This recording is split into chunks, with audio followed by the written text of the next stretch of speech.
Hello and welcome to the Money Stuff Podcast. I'm Matt Levine. I'm here with Katie Greifeld, and our guest is Boaz Weinstein of Saba Capital Management, who is, I feel like we've thought for years since the beginning of this podcast about having you on to talk about closed-end fund activism. But man, closed-end fund activism has, in a new form, gotten really hot. So I want to talk about like what your trade is. So you're out with a tender to buy what, 5-10% of OBDC2, 5% of OBDC2, the Blue Owl private BDC, at a 35-ish% discount to marked NAV. So like, what's the trade here? Like, are you like going in the book and like doing detailed credit work and being like, we think this stuff is worth 75 cents on the dollar, so we'll pay 65? Are you hedging the credit? Are you trolling? Are you like what's the sort of basic trade here? Why, Matt, do you assume it's not all the above? It's just a lot. I'm going to start with trolling. The reason to assume it's trolling and not all of the above is because I think you mentioned before we started, people's first natural question is, do you think you'll get any? Okay. So I've read some people suggest, this is some sort of PR blitz, like to get myself in the story. We actually had the tenders. It worked. Well, we actually had the tenders ready before the Blue Owl story became a huge you story. You said the tenders, like for OBDC2, or like do you have 15 of these ready to go? We have a few ready to go. We started with two. So there was, you mentioned one of them. The other is Starwood S-REIT. Yeah. Starwood, when B-REIT had its problems, and B-REIT being an interval fund that a few years ago had very high redemptions and was able to actually cure this problem because it was somewhat in isolation. It was B-REIT and S-REIT, in part because of the rise in interest rates and the real estate portfolio suffering. They were able to cure it. They did a special transaction with CalSTRS, and the problem basically CalSTRS like bought shares at NAV and they used that to cash people out, or is that? They got to earn a very attractive yield for, I think, supplying liquidity as needed, and sort of just that there wouldn't be a kind of run on the fund, calm things down, and actually redemptions went below that 5% cap. But S-REIT, Starwood, this is already almost 4 years ago, is still gated. And they at some point suspended, and now they're letting out, they let out a certain amount a month, and that amount was increased. And so 4 years later, it's still gated. And so the way this all happened, okay, it's, sorry that it's not trolling, okay? The way it happened was we learned from some RIAs, some private wealth advisors, that there was a block of 20 to 30 million from a single group of advisors of S-REIT that just wanted to sell. They wanted out. They didn't want to wait potentially multiple years. And S-REIT, actually, we felt like, the NAV's actually probably pretty good. It doesn't have the private credit problems. It's real estate. B-REIT has seen their NAV go up. And we felt like people need liquidity. They've waited now 4 years. They only gone partial. And the percentage that's, in the queue to redeem is very high. And so as that was happening, we also... Did you get the call because, you do closed-end fund activism? Yes. Okay. Yes. So they are not close cousins. They're literally like brother and sister. You might even say they're like identical twins, but like there's one thing different about them, the redemption rights, like a closed-end fund. So this kind of like history we have in closed-end funds is not just like tangentially helpful. It is front and center, more or less the same. There are 40 Act products. The manager has the SEC to deal with if they don't treat their investors properly. We can avail ourselves of the courts as we have in closed-end funds. And so I had tenders ready for Starwood and for Blue Owl because I was aware of outflows. Then the Blue Owl story took like 3 legs worse. And we Starwood and Blue Owl. So you were like aware of outflows in particular. Yeah. Funds. So you weren't like, I'm ready for the private credit industry generally. You were like Blue Owl particularly. I heard of some RIAs who went out. It was both, because it was more like, where do you start, and prove the concept. And my partner, Kieran Goodwin, has been ranting on Twitter in a good way for 2.5 years, 3 years, about how the BDCs and interval funds have overpromised liquidity to their investors. It's, you have fire insurance in a sell-off that you can get out, but it doesn't work if there's actually a fire. What does overpromise mean? Because I think a lot of them would say, we promised 5% tenders and we're doing 5% tenders. Yes. Here's what I think overpromised is, and maybe the docs even say this, but to say in a large sell-off or in some scenarios where there's a lot of fear, it's going to take you potentially years to get your money back. You know, like where we say, you have those long disclaimers and then you actually say no assurance can be made that an entire investment won't be lost. And you're like, really? Like, we're going to lose 100? Do we really have to say that? I mean, maybe they did. This is not my, I don't have a dog in the fight of like how good were their disclosures. I might need to remodel my house. I might need to, my mother's getting old. I might need to put, I might need the money. And they say, well, look, for the last 20 quarters, you would have been able to get out of all of it because as long as it's under 5, you're good. If it's 10 and that's a lot, you can get out of half, 5 out of 10. But what happens if it's 40? What happens if you're getting out of an eighth of it? And then, of course, I was going to bring my George Soros reflexivity book, because what about the reflexivity, a term that was overused in finance very long ago, but I think is very apropos here, the reflexivity of falling NAVs leading to larger outflows, leading to forced selling, leading to falling NAVs, and then you're out in 3 or 4 years. I don't believe that the retail investor understood that, and I wonder if it's even disclosed. Because I assume that roughly none of these redemptions are people trying to remodel their houses, and like roughly all of it is like people worried about NAVs. No, for sure. There's just the general people. Some people have cash needs, right? Like and yes, do they have cash needs? And they're like, how should I satisfy it? Okay, there's this thing I'm a little worried about. I mean, I don't want to answer all of the above to a lot of the either ors that you ask me. So, but I do think in this case, there is a percentage of people that want their money back because they need the money. I think when you go to like Cliffwater, the shocking number of 14%, which was only 4%, let's say the quarter before, you can easily argue that extra 10 are people worried about their NAVs or worried that that the gate's going to shut. That an interval fund can't actually suspend. A BDC can. So the products are not the same, but for sure, they feed into each other, and the retail investor, I don't believe, understood that the liquidity of the underlying does not at all match the liquidity of their investment. Well, you mentioned brokers, and something that I've been wondering about in all of this. I mean, Matt and I were discussing on a recent pod that, like, we live in a disclosure-based society, and I'm sure that these disclaimers were laid out in the prospectuses, et cetera, but I wonder where the failure of communication was, whether it was on the brokers, on the salespeople putting their clients in this. And because it does feel like there's some structural mismatch of liquidity expectations here when it comes to retail investors in these products. Yeah. So one thing is, and it's kind of why I have such a hard time getting the managers sometimes of closed-end funds to do what I think is to do the right thing. It's like, and if I say to them, hey, you should turn this closed-end fund into an open-ended fund. You have out of your AUM, 95% of it are open-ended products, and 5 or 10 are these closed-ended products, whether they be BDCs or actual closed-end funds. Why do they fight me so hard? They fight me because the value that the stock market, the C-suite will fight me because the value the stock market will ascribe to an ETF where in theory you can get your money back tomorrow, and a closed-end fund where in theory you're locked in forever, other than my activism, is so different to have. And so the lure, the kind of, the drug of permanent capital. It sounds so good. Not even have to deal with investors. I mean, Bill Ackman, benefited so greatly by this structure where he moved his hedge fund to be a closed-end fund because when he went through his drawdown, and he did great, since 18, people couldn't leave. And they left by way of a 25 to 35% discount, which he also sopped up by buying back a quarter of the shares, something you don't see FS doing with FSK. So the thing is, the reason you ask about the disclosures, it's kind of, on the one hand, the sales commissions were so large to draw people to want to sell it, the private wealth, and that I think is a scandal. I think it'd be nice if the clients know ex post what their trusted advisor was paid for putting them into this thing my grandmother used to call dreck. I don't know if that is a technical term, but if anyone understands Yiddish, they know what I mean.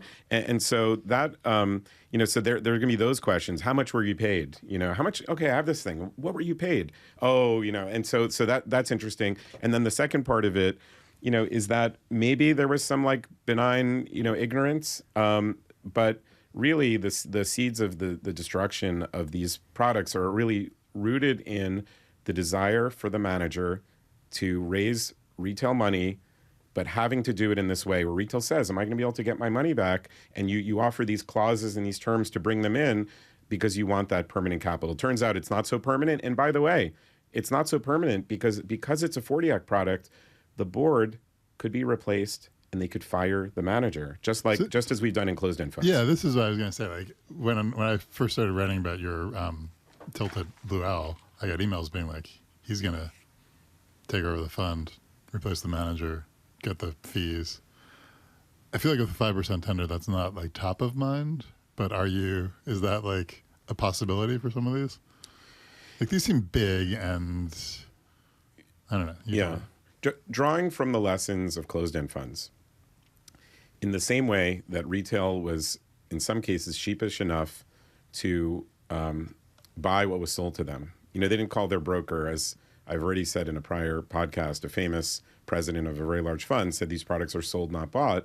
They didn't call their broker to say, get me the latest interval fund, as if they even know what that nomenclature means. They were told this, you want yield, you're 73 years old, this is going to give you nice yield, great manager. So, they often will even vote in a way that harms themselves, as BPRE just did in December. It just became a stock, and they went from being able to get a NAV to now nursing a live 30% loss, extra loss. So in order to actually take one of these over, you're going to have the manager tell the clients you shouldn't listen to them, and a lot of them are actually going to not listen to the activist. But imagine this, Matt. Okay, we say we're going to do no fees for a year.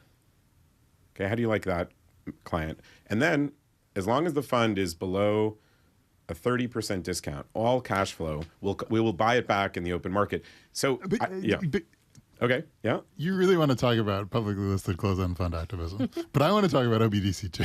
Oh, okay. I want to talk about private BDCs. I'll stick with that. I was not even talking about closed-end funds. I was talking about public BDCs. Yeah. Okay, fine. I know, Let's stay, but you're let's not stay tendering private. for public BDCs. I might be buying some of them. Yeah, sure. Okay, fine. So let's stick. You're right. The thing we did was the interesting tender. trade is tendering for the private BDC. Yeah. So so if we tendered and got more and more and more and more, the same point would be made. Okay. I think in order. I'm not even sure if you can take over a private BDC. Yeah, I haven't really looked into it. So this all started with, let me dip my toe in a space where people want to get out and they don't have a way of getting out in the pace they want to, and we'll learn as we go and learn from the lessons of closed-end funds. So yes, we had two of them ready before Blue Owl became a thing. We have others ready, and we and the market are super curious, are we actually going to get hit? And you don't know if you're going to get hit yet. It's too early because first, it's like this clunky process. It makes it hard to get it. They have to get it mailed to them. And there's a long form to fill out. And the thing that arrives in the mail is it's sent by the manager, and it's accompanied by a letter from the manager saying, we don't recommend you do this. I thought you had said somewhere that Blue Owl was supportive of you, but like, is there some level of supportive between like saying you should do this in the letter and saying you shouldn't do this in the letter? Okay. So I'll look. I'm on your podcast. I'm all about radical honesty where possible. So when I say that, so first, SREIT has already said to their investors, we recommend against. Yeah. Okay. And so the letter of ours will be accompanied by theirs from them saying, we don't think you should do this. What did I mean with Blue Owl? I know two of the founders, pretty well. And so when I did this, I happened to have written to them to say, hey, by the way, as I go into this, I don't have an activist angle. I'm just here to provide a bid. And they wrote me, I'm not giving away state secrets. They wrote me something back saying, let's continue to have a dialogue. We like each other, this and that. And so, like, I didn't get any hate or any anger or anything like that. And so that was my take. Now, as far as I know, they have not commented on whether they can't really recommend. But they could say 65 silent if they're marking it at 100, right? I mean, I think someone could say, while we think the portfolio is really attractive, we understand the liquidity needs of the clients may require for them to find a way to sell. I think there's many ways to say, you like something or you don't like something. And I think there is a world where they could be more neutral than Starwood was. But we'll see what they say. I don't know. I am curious. I mean, what you make of the marks when it comes to some of these Blue Owl funds that you're tendering for, because I mean, the fact that you're going through with this trade or you would like to execute it, I mean, does that imply that, you think that the NAVs are accurate, or is it just maybe there's somewhere between, a 65% discount and 100%? I actually don't think we bid conservatively. I was somewhere in New York last Friday. Your initial announcement was 20 to 35, and then you bid down 35. Well, 20 a little conservative. Yeah, well, I was capturing Starwood in there too, but because Starwood, I think we bid 27. Yeah. So I ran into somebody who said, "You're going to get hit on all of it. You didn't bid low enough." Because, and he's like, "You're focused on NAV, but you should be focused on GAV, and it's really looking at like the gross assets. And if you it's like it should." Yeah, you were saying this before. I think we were filming that a 35 discount is not what it sounds like because these are levered funds, right? You want to just Sure. So some funds are very levered, some are 0.75 levered, some are 1.5 levered. That means leverage on top of a dollar of stuff for the dollar that was given. So let's just say it was a turn of leverage. If you buy something at minus 30, it's like you're buying each loan 15 points below, not 30 points below. But then, to your question, you have the fees, and some of them earn fees on like what's distributed, so they could somehow, even with all these price declines, still earn fees. Some of them have high watermarks that don't have catch up, some do. But like there's the management fee that comes out of it. I think it's safe to say that we don't think that there's a lot of manager alpha these days in that space. So like those fees are going to be eaten away. Those are not like for their brilliance. And then you have, on top of it, you have a NAV that everyone knows is too high. Okay, so let's leave aside where does Blue Owl rank in that continuum. But I think Apollo is the firm Apollo and Blackstone, the firms that I have incredible respect for. Blackstone also recently for how they treated their redeeming shareholders. And I have a bunch of new counterexamples. And Apollo, I think, is considered the most conservative on the marks, but the marks are falling as we speak. So if you have NAVs that are too high across the board, even if they're more than too high at certain places, you also have to take that out of the discount. So what is appealing? Okay, so now that I've said what's really bad about it, you start with, you have 15, and then it's after fees 13, and then you have the markdown. Is that at least those funds do have the ability to get back 5% per quarter. So if they have only 15 redeem, you're going to get back a third of your money in a quarter. But the way it's going, it was 1, then it was 4, now Cliffwater is 14. Boy, someone should set up a poly market for what Cliffwater redemptions are going to be next quarter. And we are aware, I'm not sure how much detail it's worthwhile going into in this podcast, but we are aware for some managers of marks on chunky positions of second lien or other things that are not first lien that are off by, compared not to our model, but compared to other funds, how they mark as much as 25 points. Between the way, Jamie Dimon now has remarked the portfolio, is Wells Fargo far behind, that constrains the manager on their leverage, their ability to leverage because of, the mark to market for the leverage facility. I really think this could be a systemic nightmare. Do you have a sense of how constraining the markdowns are for the leverage facilities? I gather these places are run at less leverage than they could be and have some headroom there, but maybe that's not true. Yeah, I think most of them are not near their leverage cap, so you would need a decent decline. But also, just you can see the banks even just pulling back, and why should they continue to lend at the same levels or the same terms? Just like you saw in 2008 where prime brokers pulled back. So you're probably right about that. But at the end of all that, so then why did we bid? Because it was a place to start. We are short at public debt at what I termed really optimistic levels. So buying it at down 35, even with these adjustments, it's probably going to be an okay investment. You say you're short public debt. What? You're short high you have yield? a matched high yield debt against getting long this stuff, or is it am I missing something? Yeah, a huge part of our capital is to provide investors tail protection, and so our domain expertise is credit derivatives, and so the liquidity in high yield credit derivatives is such where you can put on tens of billions, and so I have that as a short. In some sense, this at a discount fits as a long, because if we're right, and if these buys at minus 27 or minus 35 are bad buys, look out below. And I will point you to when the Cliffwater news came out. Since that minute, high yield has been suffering compared to. Yeah, I was gonna say, you say look out below. Is there a scenario where the stuff you can be short in high yield totally diverges from like BDC software loans, like. Right. So you're bringing up a good point about basis risk. Right. This is not a match trade, and the average company in the high yield index is quite a bit bigger and even better than a private credit portfolio. So leave it to the ingenuity of Goldman Sachs. Now they're pitching total return swaps on private credit portfolios. People want more of a one-to-one. And they're pitching it to you? No, to everyone. Sure. Yeah. But you might need it. but also, I as I saw in COVID, sometimes people who can't sell the thing they can't sell will sell what they can sell, and so private credit can certainly infect public credit. And when I say what I saw in COVID, if you ask me, I often say like my imagination and the markets is not great enough. First of all, I don't think people's imagination here is great enough because so many people think we're going to buy none. I think that when you say like people think you're going to buy none, like it's like such a classic like market maker adverse selection question. Like you're either going to buy none or you're going to get filled and you're going to probably immediately regret getting filled. Probably if we get filled and oversubscribed, our next bid is decidedly lower. Sure. I've never been in a spot where like that information, that alternative data set, if you will, is so desired by the market, because actually I'd be curious about a poly market on that too. Sure. But like we'll all learn something if you get filled. Yeah, and it's not till April, by the way. But like if we get filled, there's a lot of people that think we're going to get on none. So as you said, so what does it mean? I don't even necessarily. My instinct is you get none because of like the experience, and this is now a long time ago. But when they tried to convert to the public.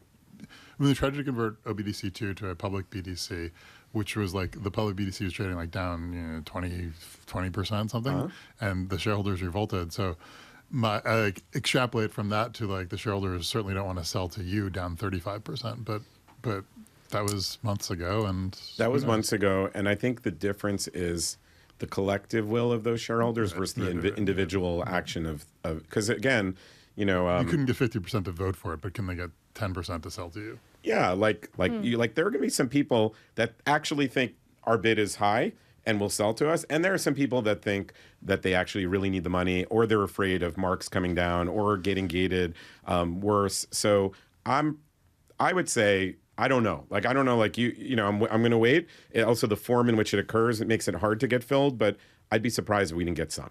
Well, I'm curious. This is something that we were talking about, and Matt makes the good point. We're all going to learn a lot if you do get filled. But is this the cleanest trade that you could have put on? Because, you mentioned that you're short public credit. You've said elsewhere that, you're long Blue Owl stock. Somewhere within that, would there be a cleaner?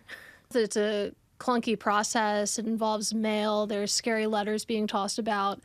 And this isn't happening until April. So would there have been a cleaner, more efficient way to sort of go about this trade, or why specifically like this? Right. So what you could do is just try to buy individual loans that you like because they're for sale. The thing is that kind of secondary market for loans, in some sense, it's very competitive because the loans that they're going to be willing to sell to you at 88. Instead of 98, maybe you're not the ones, So first, it doesn't play to our strength as like we're not a deep distressed shop. And, it's better than buying a thing at 88 that someone wants to sell to you at 88 and out of their whole portfolio is buying the whole thing at 65. Probably. So I think it is pretty clean if we get it. The mess is in doing something new for the first time. This will be really the first time this has happened. And operationally, it's you're writing thousands of tickets.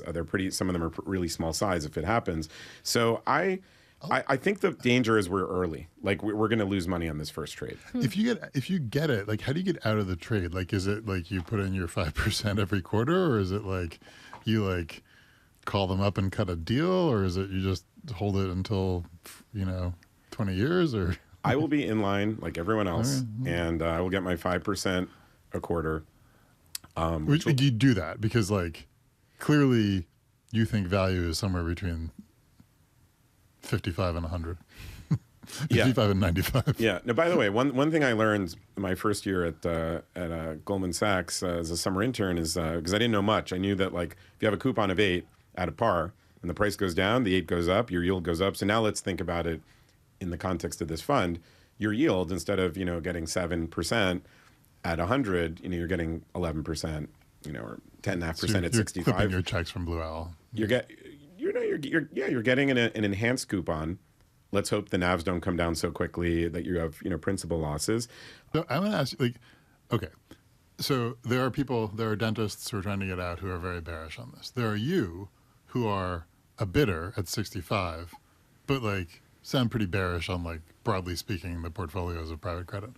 And then there's the people who run these funds who say they're pretty bullish and that this is all overblown and that they're still getting institutional inflows and everything's marked at par and whatever. I have written, if I were running, say, Blackstone and I were putting in my own money to cash people out when they were asking to redeem, I would be pretty annoyed that I was doing it at par and not at 80 or 90. You are offering at 65. And Blackstone can't really do that because they have 40 Act obligations and it's a marketing disaster. But I was thinking there should be a round robin where Blackstone is bidding 80 for HPS's loans and HPS is bidding 80 for Blue Owl's loans and everyone's bidding 80 for each other's loans because it's just you have the publicly traded BDCs or closed-end funds, right? Which are trading 60, 80. You can go do a tender if you want, right? But then you have these private funds where you are doing a tender at 65 and you might get filled. Why aren't the managers trying to buy back their own stuff at 65 when they think it's worth 100? So without trying to flatter the interlocutor, I read what you said and I thought that's so interesting. Why don't they just each buy their own stuff at 80 if I'm paying 65? Right. Here's the problem with it. This is the irony of it. To pay 80 when their own BDCs are at 60 only makes sense if they're going to redeem, right? If they buy it, why does 80 make sense? 80 makes sense only if you can get back 100. Sooner. Why would you not want to buy more or less the same portfolio at 60? People are selling FSK at 48% today. Why not buy that back? Because you're saying the manager should buy its public BDC rather than its private you don't BDC. Because the public BDC doesn't have the 5% a quarter put. Yeah, right. So if someone's going to pay 80, they're going to pay 80. I just said, the whole basis of it is so you can redeem. So Goldman Sachs is going to redeem from, manager A is going to redeem from manager B and manager B are going to redeem from manager A. Well, okay, but so maybe that's a good trade, but it's not in some ways it's almost scary. Then it's just the kind of, kind of craven, they don't even believe in the value of it. They believe in just the structure giving the 5% a quarter, and that would be much less bullish signal. But yes, if they did that, they would be they would have a higher bid than me, and they also have their GP stakes to justify overpaying, if you will. But I think when you see all these BDCs at really big discounts, public BDCs, it's really hard to justify private BDCs at much smaller discounts, and that's what you're talking about here. Yeah, I guess that's right. When it comes to this trade, I also wanted to ask, in both the example of Blue Owl and with Starwood, you partnered with Cox, I believe. I had never heard of them. They're based in Philly. They were founded in 2020. Why go the partnership route? How did that come together? Did they approach you? Did you approach them? How did it happen? Yeah, so from just our activity in closed-end funds, we developed a following of, there's people that appreciate what we're doing in closed-end funds, and John Cox was one of them. And so we developed a relationship, and he has his expertise with the private BDC market, and he'd been doing in small size these kinds of transactions. And so, it's something where we felt, since he was aware of the flows in that market better, certainly way better than us, it would be a very nice partnership. And that's one also that was forged through Twitter. He replied to a message I wrote many years ago. And so I actually have to say, in these last 2 weeks, I've learned so much about private BDCs thanks to people coming out of the woodwork to send us their analysis. Do you have any sense of you think of private credit, there's a big institutional drawdown fund, SMA business, and then there's the sort of retail-ish BDC stuff. Do you have a sense of what the institutional fund stake, like you're trying to do a trade at like a 35% discount. Like, is there an equivalent mark in like the institutional market? Like, are there comps in that market? Yeah. So you might imagine that aside from our phone ringing from reporters, it's Your also phone is ringing from like institutions who want to unload stakes. Institutions that are very curious because they have these same kind of positions marked at par. And they'll ask if you'll buy at 65. No. They're like wondering, are we going to get hit at 65? And if the answer is yes, and you're that institution, do you not redeem some at 100 the way you can, and then go buy this at 65? Like, because again, I think there's a huge reflexivity here that, and even if I can't, I may get it on little to none. The existence of these portfolios in public BDCs at 60 cents on the dollar, forget about 25 cents discounts, 40, 50 cent discounts, maybe those were the more extreme, but at least 30% discounts for really great names is a huge stain on the manager's ability with a sophisticated investor to get them to buy new things at 100. And in fact, if anything, not a lot of these institutions are not really trader, Joe Trader, like they're going to sell and buy. They're thinking about relationships and also long-term movements. But it is hard to understand why their clients are not well served by redeeming a fund at 100 and buying that same manager's fund at 70. Even, for example, I've said some great things about Apollo. I've known Jim Zelter since I was a kid. He's such a good guy and runs credit there, and I've learned so much from him. But even like an Apollo BDC is at a 30 discount. So like that trade of in the vehicles that allow NAV redemption, like a private BDC, but lots of other kinds of things. How do you not, in a sense, sell manager A at 100 and buy manager A at 70? Because you keep reading that like there continue to be institutional inflows into like the drawdown funds. Not only that, I'm shocked. Like I keep coming back to how beautifully Blackstone has handled this and treated their investors. We saw, for example, I believe it's HPS, which kind of top ticked a sale to BlackRock when you look at the GP stakes of all their peers, and HLend, so one of their funds, had a lot of inflows, and they had more than 5% outflows. And they chose to only pay out 5%, but they could have paid out more than 5%, and they had enough coming in that unless the logic, it's like perverse that you say, well, if I pay out more, then I'm telling people they should redeem more. I don't even like that. I don't know if it's game theory, but like if I got 6% inflows and I had 6% outflows. I work in a hedge fund. We have investors that want their money back quarterly, and we just hand it to them. But this idea of like, no, I'm going to gate you, I'm going to suspend you. I really think the managers that do that stuff, and especially the ones that convert to a closed-end fund like Blue Rock did, they are destroying the value of their brand. And if they don't think they are because their investors are too unsophisticated to understand it, they might be right for a little while. But I really, I am surprised that more funds are not acting like Blackstone and paying out extra redemptions to say, come on, guys, we're going to actually treat you really well. And I'm sympathetic to like what HPS said is, we promised spreads 5. No, but also like spreads are wide, so we're going to put money to work, right? Like we're in the business of making loans. Like we have inflows to make loans, and we're going to make loans with our inflows. And there's a reason that there's limited liquidity here, which is that like the underlying product has limited liquidity, and like we're not going to just like shut down our business to give you money but back. They wouldn't have had to. They had more inflows than outflows. They could have paid more than 5. Like what I believe is they had like something like 9% requested outflows, and like they had more inflows than the 5% paid out, but not more than the 9%. But okay. But still, they could have. Right. So I'm used to funds shrinking and rising. I launched in a very hard time in 2009, went up to 5.4 billion. We then were as low as 1.25 billion. We paid out every outflow, and we were like, here's your money. I hope you come back. But this like kind of, we only owe you 5. Yeah, but the manager does have an ability to go to 7. And so you could. And when Blackstone had more than 7, they actually solved it through this like extreme action of paying 100. As you were saying, why didn't they pay 80? So you're right. HPS is well within its rights to do it, and I think really well of them as a manager. But I think I would have done it differently. And I think these BDCs at giant discounts, these public BDC, that's a whole other topic that has some interesting nuance that I'd love to talk a bit more about. Yeah, do it. Yeah.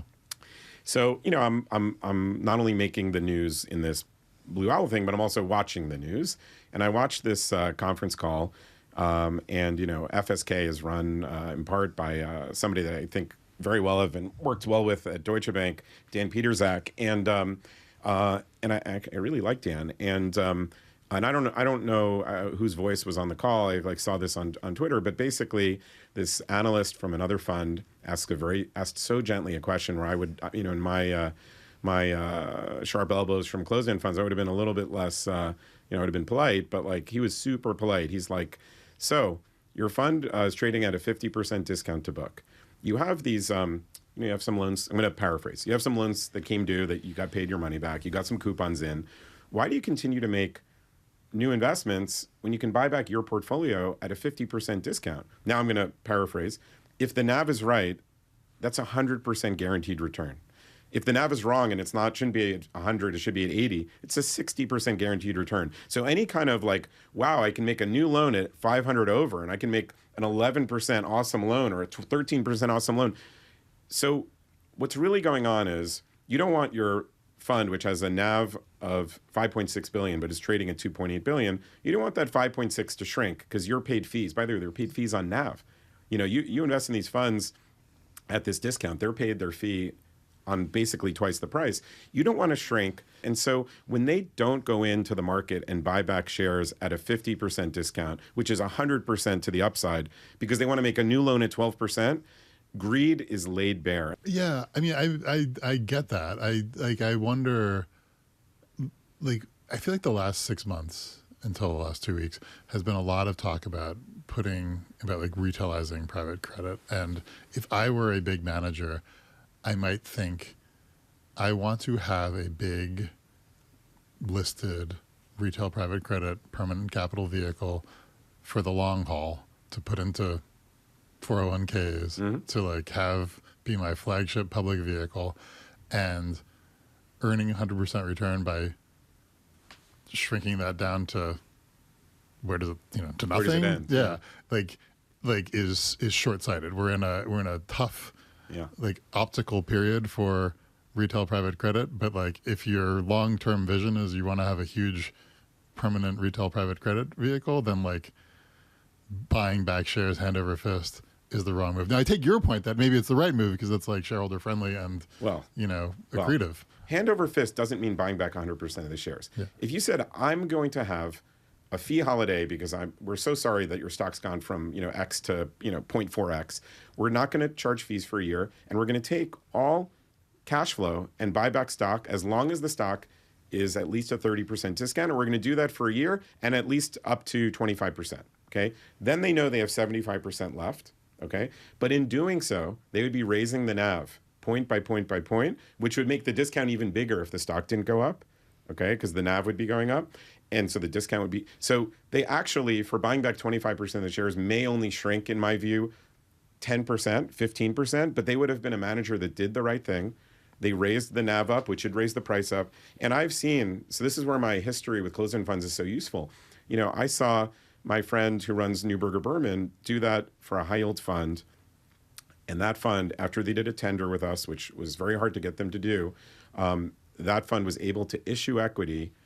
And all of the buybacks they did, they were able to raise even more money in the secondary market, issuing at a premium, a high-yield fund. And so I think it so behooves managers, not to pick one name, managers of BDCs trading at a more than 30% discount to shrink, to grow their NAV, but to show their shareholders that they care about them. Do you have it? What do you think they'll do? What do you think? We're sort of, I don't know, halfway through this quarter's private BDC redemption requests. We have all these stories about public BDCs trading at discounts. There's going to be next quarter, who knows, right? How's it going to shake out? How are people going to? Is it all going to be you tendering for stuff, or is no? Is someone going to find a all me? Solution? This whole space is $700 billion.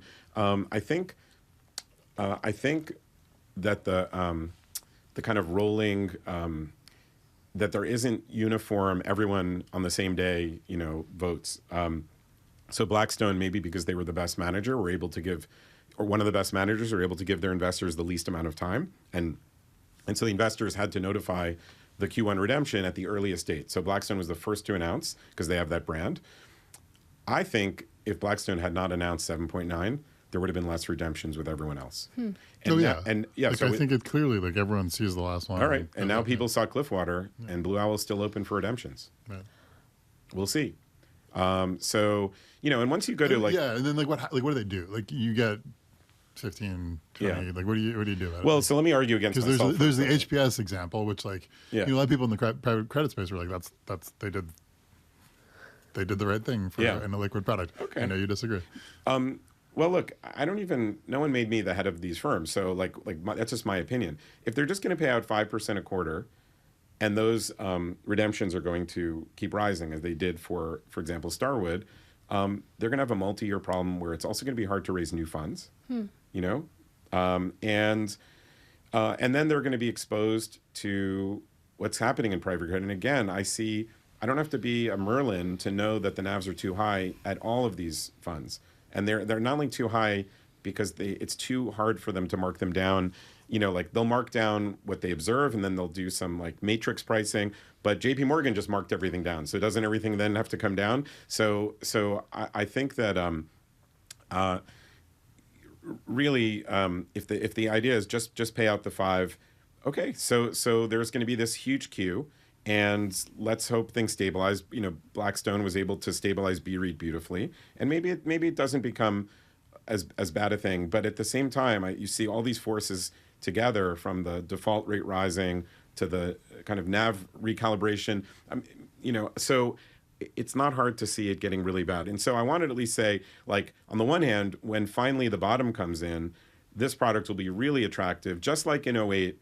Closed-end funds got destroyed, but in 2009, when it was time to buy, you're like, wait, I get to buy the high yield market at the lows, and I get another 30 points discount on top. Like, this will be a great long at some point. I think I'm early with this first tender, but I think where we priced it, we'll probably do okay. Do you think, like, when I talk about, like, how is this going to shake out, how the manager's going to do it, and you mentioned BREIT as a shining star of what you should do, like, is there a play like that here? Is there, like, getting institutions to sign up to do something like what you're doing, like to provide liquidity? Like, is there, because again, like, the thing that troubles me is, like, the talk is the institutional market is still pretty good, right? And it's like a strange disconnect from, like, the dentists redeeming. Yeah.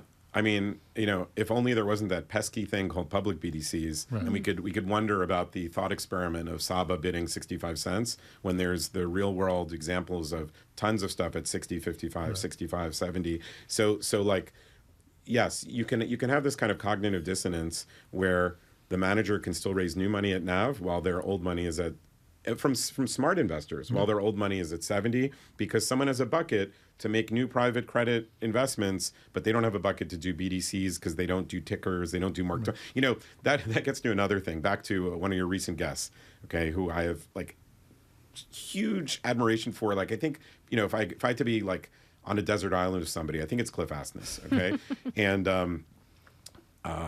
not just because I get to put sunscreen on his bald head to protect him, but also we were just, by the way, coincidentally in Milan during the U.S. Hockey game. It was just amazing. He's a huge hockey fan, and I'm aspiring. But when he talked about volatility laundering, like, he's really like the father. This whole, like, the bug becomes the feature. I want to just tell you I quote that all the time. Like, okay. like his point that, like, people want illiquidity, and, like, arguably, yeah, public BDCs trade at 70%, trade at a 30% discount because they tell you that, and private credit drawdown funds don't trade at a discount because they don't tell you that. So there's a moment in April 2023 when I kind of howl at the moon because I saw a one pager from Cliffwater that professed an 11 sharp in their fund, and we all know 11 sharp takes you back to, like, the land of the dinosaurs when you would have had a big drawdown. But this thing where private credit gets marked every month the same. So I kind of howled at the moon. Kieran Goodwin howled at the moon, and Cliff jumped in that debate. And and I was thinking about that conversation. Who are you debating against? We're just howling into howling Twitter. at each other. Okay, Twitter, I got it. Twitter first. Just the void. No one is like, no, that 11 sharp is right. Okay, Yeah. I got it. Well, obviously Cliffwater put it on their page. So all right. I think I've said enough about them. But the really story is about. I don't know how much of this we're gonna air. Oh my God. The story is a year. The story actually continues to September. September, I'm sitting in the office of the CEO of a really venerable insurance company, and they want to put my closed-end fund product on their platform, and it's made, according to, you could look at the ETF on stock exchange. Let's say we made 12% or something, okay? And he says, here's my problem. You want me to pay you these fees. I'm like, by the way, they're not 2 and 20 or whatever, but I want a fee discount. And I said, well, we're capacity constrained. And he said, well, but Apollo is giving us a fee discount. And I said, well, but Apollo has basically unlimited capacity to keep making more private credit. And he said, but you don't understand. My investors for the last 3 years have received 1% a month, like clockwork, one every single month, 12 a year, with leverage minus fees. Somehow they were able to get 12, and literally zero mark-to-market volatility. Back to the Cliffwater Sharp of 11. You, on the other hand, have made 12, and there's plenty of volatility. And how can I justify paying your fees when I can get the 12, really easily? Now, I had a call with that investor yesterday. Okay, that investor is so curious because there are super long, lots of private credit funds. They are super curious if I'm going to get hit. But they're also in super pain because they're seeing what's happening to private credit. And so, What kind of pain are they in? Are they still getting 1% a month? Nope, because, SOFR went down because, some loans made at 500 are now at 350. And so distributions were cut. By the way, what started the ball rolling with outflows were distribution cuts. Mm-hmm. And retail investors were like, wait a second, we had a deal. You were going to pay me 1% a month. Now you're only paying me 84 basis points. And so that kind of started the, back to the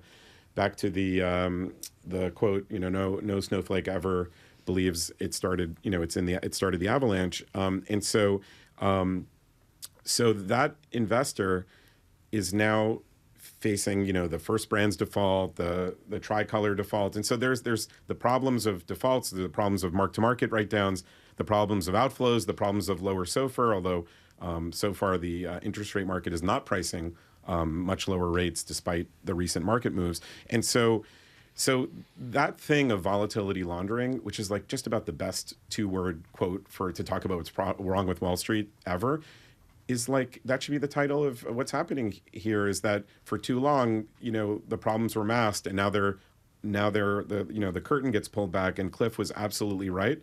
And it took a while. And in the meantime, because it took a while, the industry is $2.5 trillion.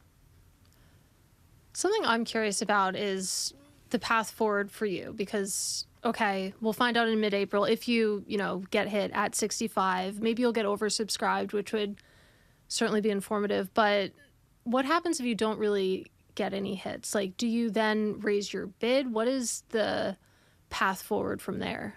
I don't know. Have you not met me before? Do I just go? Do I just put my bowling ball in the bag and go home? No. Let me give you the answer. Instead of trying to be funny about it. When I put that bid in, the markets were in a certain state. Yeah. 1 quarter later, are people going to sell to me when redemptions were 9%? Maybe, maybe not. If redemptions are 20%, it stands to reason they're more likely to sell. So I don't give up easily, especially if we're doing something, that we think is of value to our clients. But I really think if the market gets worse, then it's clear. I mean, then our bid probably goes lower. Right. But I think it's clear that there's a value to provide a bid when people need a bid and there isn't one. And if we don't get hit on any, yes, maybe our bid has to go up. Or maybe we were a little early. It's interesting that you went to bowling as the example of the sport. I'm a sub 100 average bowler. My best sport, and is not saying much, is tennis, and I'm like a 3.5 USTA. So it's unless you want to call chess a sport, I guess I put my chess pieces in the bag and went home. Yes, you got me.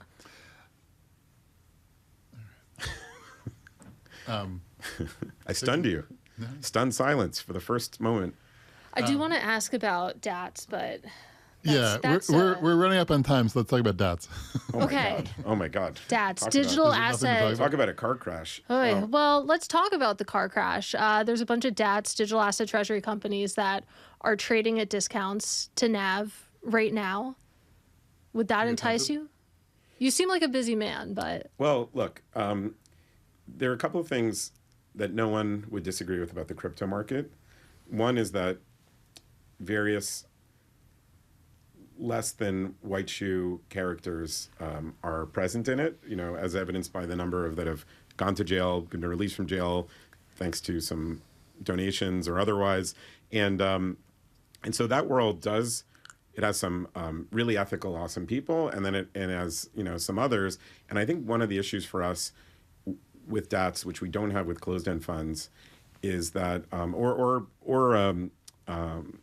and again, if someone can educate us or BDCs, I was going to say, you're always worried about as an activist, if you wanted to actually be an activist, that they're going to do something really dilutive, like effectively a poison pill. And I don't believe that it is impossible. It may not be easy. I don't believe it's impossible for a DAT to issue shares way below NAV, maybe even well below the price it's trading at, to a select group of investors. And if they issued it to everyone, you'd say, okay, I can get my pro rata portion. But I would hate to buy something at a 35% discount to NAV, find that they issue a lot of shares at 50 to a select group, and now I've been diluted.